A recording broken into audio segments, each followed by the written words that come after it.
बिस्मिल्लाहिर्रहमानिर्रहीम। जी dear students, क्या हाल चाल है। उम्मीद है आप सब खैरियत से होंगे। लास्ट वीडियो में हमने पास्ट परफेक्ट टेंस के एक्टिव से पैसिव में चेंज करने के मेथड को देखा था। तो इस वीडियो में हम इंशाल्लाह फ्यूचर इंडेफिनिट टेंस के एक्टिव से पैसिव में चेंज करने के फार्मूले को और सारे सीन को इंशाल्लाह देखेंगे। तो चलें शुरू करते हैं। Future indefinite tense. Future indefinite tense का मतलब है फेल मुस्तकबिल मुतलक, यानी आने वाला ज़माना। ठीक है, जैसे कि पिछली वीडियोस में भी हम डिस्कस कर चुके हैं कि एक्टिव से पैसिव में चेंज करने के लिए कुछ बुनियादी असूल होते हैं और वो बुनियादी असूलों को मद्देनज़र रखा जाता है जब हम एक सेंटेंस को एक्टिव से पैसिव में चेंज करते हैं। वो बुनियादी असूल कौन से हैं, उनको वन बाय वन पहले देख लेते हैं। पहला असूल है कि जो हमारे पास सेंटेंस दिया होता है ना एक्टिव वॉइस का, उसको हमने पैसिव में चेंज करना होता है। तो सबसे पहले हमने उसमें से ऑब्जेक्ट तलाश करके उसे फाइली हालत में बदलना होता है और बदल कर उसे सेंटेंस के स्टार्ट में लगा देना होता है। ठीक है जी, यानी एक्टिव वॉइस के सेंटेंस में से हमने सबसे पहले मफूल निकालना होता है और उसे फाइली हालत में बदल कर फिक्रे के शुरू में लगा देना होता है। ये सबसे पहला काम जो हमने करना होता है जब हम एक सेंटेंस को एक्टिव से पैसिव में बदलते हैं। फिर आगे जो दूसरा काम होता है उसके बाद हमने इमदादी फेल लगाना होता है, यानी जो उस टेंस का मखसूस इमदादी फेल होता है वो हमने लगाना होता है सब्जेक्ट के बाद। यानी सब्जेक्ट जो हमने ऑब्जेक्ट को सब्जेक्ट में चेंज किया था उसके बाद हमने अमदादी फेल लगाना है। तीसरा काम जो हमने करना है वो ये करना है कि अमदादी फेल के बाद हमने वर्ब की थर्ड फॉर्म यूज करनी है। पैसिव वॉइस में वर्ब की थर्ड फॉर्म यूज होती है। आगे जो चौथा काम है वो ये है कि हमने उसके बाद बाय लगाना है। क्या लगाना है? बाय लगाना है। लेकिन अगर मखसूस वर्ड आ जाए जैसा कि नाउन या मैरिड आ जाए तो हमने उसके बाद बाय नहीं बल्कि टू लगाना है। और इसी तरह प्लीज्ड और डिसप्लीज्ड आ जाए तो उसके बाद हमने विद लगाना है। और सरप्राइज्ड आ जाए तो उसके बाद हमने एट लगाना है। ये मखसूस वर्ड थे। ठीक है, और अगली ये काम करने के बाद अगला जो काम है वो हमने ये करना होता है कि इन तब्दीलियों के बाद हमने जो बाय है ना जी, जो फाइल है यानी एक्टिव वॉइस में जो फाइल है उसे मफूली हालत में बदल कर पैसिव वॉइस में बाय के बाद लगाना होता है। किसके बाद लगाना होता है जी? बाय के बाद। ठीक है जी, और फिर जो आखिरी काम होता है वो ये होता है कि सपोज इसके अलावा अगर पैसिव एक्टिव वॉइस के सेंटेंस में जो चीज़ बच जाती है, ठीक है, यानी ये तब्दीलियों करने के बाद अगर एक्टिव वॉइस में कोई चीज़ बच गई है तो उसको हमने पैसिव वॉइस के जुमले में एंड पर वैसे का वैसे ही लिख देना है। यानी बाय के बाद जब हम मफूल लगाएंगे यानी ऑब्जेक्ट लगाएंगे तो उसके बाद हमने उसको वैसे का वैसे ही बदल देना है, वैसे का वैसे ही रहने देना है। ठीक हो गया।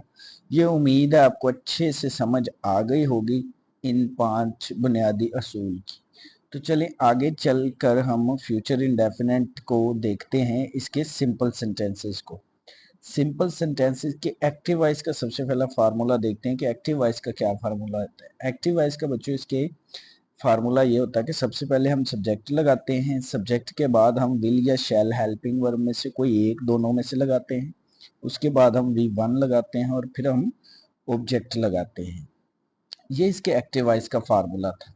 और अगर एक्टिव वॉइस को पैसिव में बदलना हो तो हमने कौन से फार्मूले को फॉलो करना है? वो फार्मूला ये है कि ऑब्जेक्ट हमने स्टार्ट में लगाना है, ऑब्जेक्ट के बाद विल या शैल, यानी या विल या शैल अकॉर्डिंग टू ऑब्जेक्ट, प्लस हमने बी लगाना है। क्या लगाना है? बी। बी के बाद हमने वी थ्री लगानी है, वी थ्री के बाद हमने बाय लगाना है और बाय के बाद हमने सब्जेक्ट लगाना है। ये सिंपल सेंटेंसेस को पैसिव में कन्वर्ट करने का ये फार्मूला था। तो आई होप आपको फार्मूले की समझ आ गई होगी। आगे कुछ एग्जांपल्स डिस्कस कर लेते हैं। जैसा कि पहली एग्जांपल है, he will polished my shoes. he will polished my shoes, तो my shoes will be polished by him। Second sentence है, farmers will plow the fields। farmer will plow the fields, तो इसको पैसिव वॉइस में बदलेंगे fields will be plowed by the farmer. ठीक हो गया। तीसरा सेंटेंस है जी, the servant will open the door, the servant will open the door, तो इसका पैसिव वॉइस बनेगा the door will be opened by the servant, the door will be opened by the servant. चौथा sentence है I will help him, I will help him, तो he will be helped by me, he will be helped by मी। पांचवा sentence है the teacher will teach an essay, the teacher will teach an essay, an essay will be taught by the teacher, an essay will be taught by the teacher। तो ये अब आपको ये examples की भी समझ आ गई होगी। आगे चलते हैं इसके नेगेटिव सेंटेंसेस की तरफ। कौन से सेंटेंसेस की? नेगेटिव सेंटेंसेस, यानी इसी यही टेंस है फ्यूचर इंडेफिनिट टेंस, और इसके नेगेटिव सेंटेंसेस वो कैसे बनाते हैं उनको देखते हैं। इनके नेगेटिव सेंटेंसेस के एक्टिव वॉइस का जो फार्मूला होता है ना, वो ये होता है कि सबसे पहले सब्जेक्ट, सब्जेक्ट के बाद विल या शैल यानी हेल्पिंग वर्ब, और हेल्पिंग वर्ब के बाद नॉट, नॉट के बाद वी वन के बाद ऑब्जेक्ट। ये एक्टिव वॉइस का फार्मूला है। तो पैसिव वॉइस का फार्मूला क्या है? ऑब्जेक्ट स्टार्ट में लगाना है, फिर हमने विल या शैल हेल्पिंग वर्ब लगाने हैं, विल या शैल में से कोई एक, दोनों नहीं कोई एक लगेगा, उसके बाद नॉट, और नॉट के बाद हमने बी लगाना है, बी के बाद V3 लगानी है, V3 के बाद बाय, बाय के बाद हमने सब्जेक्ट लगाना है। ये पैसिव वॉइस का फार्मूला था नेगेटिव सेंटेंसेस को पैसिव वॉइस में कन्वर्ट करने का। आगे कुछ एग्जांपल्स देख लेते हैं, जैसा कि एग्जांपल है I shall not cheat you, I shall not cheat you, तो पैसिव वॉइस इसका बनेगा you will not be cheated by me. दूसरा सेंटेंस है she will not drive a car, she will not drive a car, तो a car will not be driven by her. तीसरा sentence है they will not break these toys, they will not break these toys, तो इसका passive voice बनेगा these toys will not be broken by them. चौथा sentence है we shall not like our new teacher, we shall not like our new teacher, our, we shall not like our new teacher, our new teacher will not be liked by us। पांचवा sentence है I shall not drink milk, तो milk will not be drunk by me, milk will not be drunk by me। तो I hope यहाँ तक आपको अच्छे से समझ आ गई होगी। आगे चलते हैं इसके इंट्रोगेटिव सेंटेंसेस की तरफ। इंट्रोगेटिव सेंटेंसेस सवालिया फिक्रात को कहते हैं, ठीक है। तो हम फ्यूचर इंडेफिनेट के इंट्रोगेटिव सेंटेंस को देखने लगे हैं कि उनको एक्टिव से पैसिव में कैसे कन्वर्ट करते हैं। सबसे पहले हेल्पिंग वर्ब लगेगा जी, विल या शैल, यानी अकॉर्डिंग टू सब्जेक्ट, या विल या शैल, उसके बाद सब्जेक्ट, सब्जेक्ट के बाद बी लगना है। सॉरी, ये एक्टिव वॉइस में ना बी नहीं आता, तो सब्जेक्ट के बाद V1 लगनी है डायरेक्ट, और उसके बाद ऑब्जेक्ट लगा देना है, यानी एक्टिव वॉइस में बी नहीं आएगा, इसको काट दीजिएगा, ये गलती से लग गया बाय मिस्टेकन। विल या shall plus subject plus V1 plus object plus question mark, ठीक हो गया।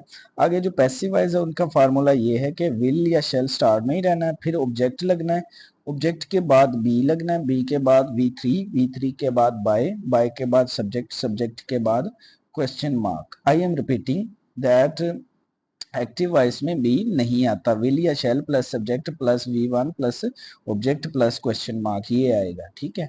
और पैसिव वॉइस का आपको फार्मूला बता दिया है, विल या शैल स्टार्ट में लगेगा, plus object plus B plus V3 plus by plus subject plus question mark, ये फार्मूला था।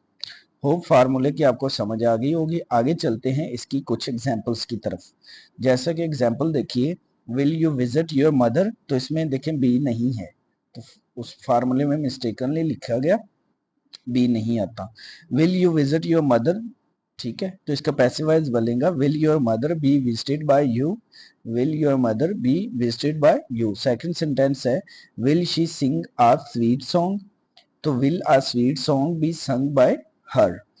तीसरा सेंटेंस है will Ayesha finish her work in time, तो will her homework, will her work या homework be finished bye Ayesha in time, ठीक हो गया। चौथा सेंटेंस है will they pluck the flowers, will they pluck the flowers, तो इसका पैसिव वॉइस बनेगा will flowers be plucked by them. पांचवा सेंटेंस है will she cook the meal, तो पैसिव वॉइस बनेगा will meal be cooked by her. तो I hope आपको समझ आ गई होगी इंट्रोगेटिव सेंटेंसेस की। आगे चलते हैं डबल इंट्रोगेटिव सेंटेंसेस की तरफ। डबल इंट्रोगेटिव सेंटेंसेस का दूसरा नाम है WH क्वेश्चंस। ठीक हो गया।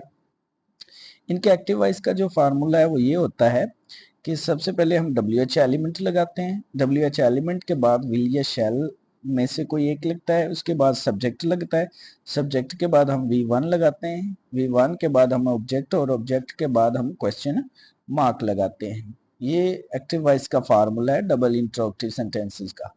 तो पैसिव वॉइस में कन्वर्ट करना हो तो कौन सा फार्मूला फॉलो करेंगे? WH एलिमेंट स्टार्ट में ही रहना है, फिर विल या शैल सब हेल्पिंग वर्ब लगना है अकॉर्डिंग टू ऑब्जेक्ट, फिर हमने ऑब्जेक्ट लगाना है, ऑब्जेक्ट के बाद हमने बी लगाना है, ऑब्जेक्ट के बाद क्या लगेगा?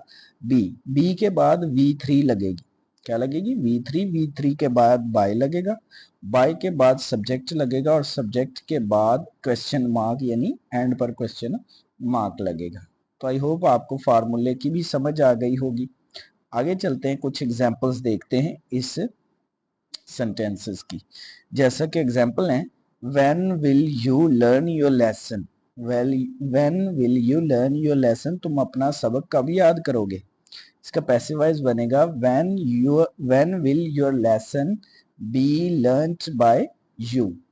दूसरा सेंटेंस है where will he plant the trees? वो कहाँ पौधों को लगाएगा? इसका पैसिव वॉइस बनेगा where will the trees be planted by him? तीसरा सेंटेंस है why will they post a letter? why will they post a letter? तो why will a letter be posted by them? why will a letter be posted by them? चौथा sentence है how will she disobey her parents? वो अपने वालिदैन की नाफरमानी कैसे करेगी? तो how will her parents be disobeyed by her? I hope आपको समझ आ गई होगी। पांचवा सेंटेंस है why will they pluck the mangoes? why will they pluck the mangoes? तो इसका पैसिव वॉइस बनेगा why will mangoes be plucked by them? तो आई होप आपको सेंटेंसेस की एग्जांपल्स के साथ अच्छे से समझ आ गई होगी। आगे चलते हैं बच्चों, इसी टेंस के ने एक सेंटेंसेस होते हैं जिनको हम कह सकते हैं विदाउट सब्जेक्ट सेंटेंसेस, यानी ऐसे सेंटेंसेस जिनमें सब्जेक्ट नहीं होता, यानी डूअर नहीं होता। ठीक है, उनका फार्मूला क्या होता है? एक्टिव वॉइस का, एक्टिव वॉइस का उनका फार्मूला होता है हु लगता है, हु प्लस विल या विल लगता है, विल के बाद V1 लगता है, प्लस ऑब्जेक्ट लगता है, प्लस क्वेश्चन मार्क, ये यानी उसके एक्टिव वॉइस का फार्मूला है। ठीक है, तो पैसिव वॉइस में कन्वर्ट करना हो तो उसका क्या फार्मूला है? वो ये है कि बाय होम स्टार्ट में लगना है, उसके बाद विल या शैल लगेगा, उसके बाद ऑब्जेक्ट लगेगा, ऑब्जेक्ट के बाद V3 लगेगा, V3 के बाद क्वेश्चन मार्क लगेगा। तो ये फार्मूला था ऐसे सेंटेंसेस का जिनमें सब्जेक्ट नहीं होता। एक्टिव वॉइस का भी एक तरफ है, पैसिव वॉइस का दूसरी तरफ है। तो आई होप आपको फार्मूले की समझ आ गई होगी। आगे कुछ एग्जांपल्स देख लेते हैं ताकि मजीद क्लियर हो जाए। एग्जांपल ये हैं, who will write the play? कौन ड्रामा लिखेगा? Who will write the play? कौन ड्रामा लिखेगा? तो इसका पैसिव वॉइस, ये एक्टिव वॉइस है तो इसका पैसिव वॉइस कैसे बनेगा? By whom will play be written, by whom will play be written. Second sentence है who will knock at the door? कौन दरवाजे पर दस्तखत देगा? तो पैसिव वॉइस बनेगा by whom will the door B knocked at. ठीक हो गया। तीसरा सेंटेंस है who will lose his pen? कौन अपना पेन खो देगा? ठीक है, तो इसका पैसिव वॉइस बनेगा by whom will his pen be lost, by whom will his pen be lost. चौथा सेंटेंस है who will fly a kite? Who will fly a kite? तो by whom will a kite be flown. ठीक हो गया जी। पांचवा sentence है who will learn the poem? कौन नज्म याद करेगा? तो इसका पैसिव वॉइस बनेगा by whom will the poem be learned, by whom will the poem be learned. तो यहाँ तक थे बच्चों विदाउट सब्जेक्ट सेंटेंसेस। तो आई होप आपको 4 या 5 जितने भी हमने इस टेंस में सेंटेंसेस की टाइप को डिस्कस किया है, उनको एक्टिव से पैसिव में कन्वर्ट करने के फार्मूलों को देखा है, एग्जांपल्स को देखा है, आपको सारे सबकी अच्छे से समझ आ गई होगी। उम्मीद है अगर आपको अच्छे से समझ आई है तो काइंडली इस वीडियो को लाइक शेयर और चैनल को लाजमी से सब्सक्राइब कर लें।